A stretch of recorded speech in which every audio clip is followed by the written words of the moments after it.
BBC News, 2nd of March 2024, China repatriates Myanmar with hundreds of Chinese fraud factory workers. Operating under the protection of the Communist Party, the Chinese sham market has begun to disdain the party. Hundreds of individuals employed at infamous fraud centers in Myanmar have departed on Chinese organized evacuation flights.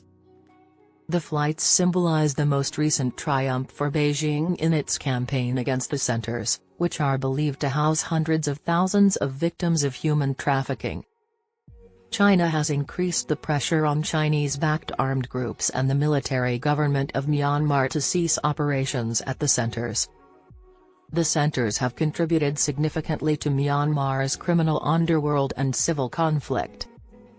A year ago, however, ethnic insurgents' battlefield victories along Myanmar's border with China resulted in the closure of some of the most notorious fraud centers. Thousands of individuals were turned over to the Chinese police, the majority of whom were Chinese victims of human trafficking. The demise of the Chinese mafia in a corrupt casino city. This most recent group was discovered operating in a region governed by ethnic Karen insurgents, who have fought for and against Myanmar's military authorities since their February 2021 coup.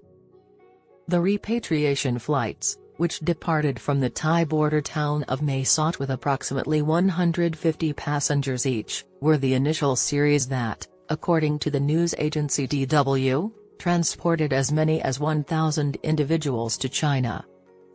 China has increased the pressure on Chinese-backed armed groups and the military government of Myanmar to cease operations at the centers. A significant portion of the victims of human trafficking is enticed by advertisements that guarantee effortless labor and opulent benefits, only to be enslaved and compelled to operate within online fraud hubs. Those who fail to comply are exposed to safety risks. A considerable number of individuals have endured inhumane treatment and torture.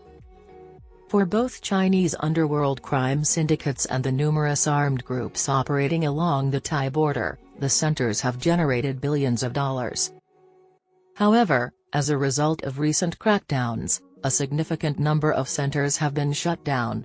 According to Myanmar's Ministry of Public Security, the Chinese government has handed over approximately 44,000 individuals suspected of involvement in the fraud centers. January saw the deportation to Beijing of 3 Chinese warlords notorious for coercively operating fraud schemes by smuggling thousands of foreign laborers. These individuals were among the most prominent.